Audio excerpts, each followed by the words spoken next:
তো দেখ ফরেস্ট ডিপার্টমেন্টের যে নোটিফিকেশনটা বার হয়েছে, ঠিক আছে, ওই নোটিফিকেশনে দেখ SC ST আর URদের জন্য টোটাল 157টা পোস্ট খালি হয়েছে। ঠিক আছে, তোরা যারা মাধ্যমিক পাস করেছিস তারা এটা লাগিয়ে অ্যাপ্লাই করতে পারিস।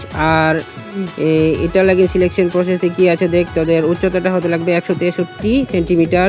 ঠিক আছে, আর STদের লাগিয়ে 152 সেন্টিমিটার। ঠিক আছে, আর নর্মাল তোদেরকে এখানে 25 কিলোমিটার দৌড়তে লাগবে। ঠিক আছে, আর দেখ এটা যে পে স্কেলটা কত থাকবে, পে স্কেল মানে কি, মানে বেতন কত দিবে। ঠিক আছে, এখানে বেতন 5,000 স্টার্ট হয়ে করে 20,000 পর্যন্ত বেতনটা হবে। ঠিক আছে, এই হলো ফরেস্ট গার্ডের একটা নোটিফিকেশন। Thank you.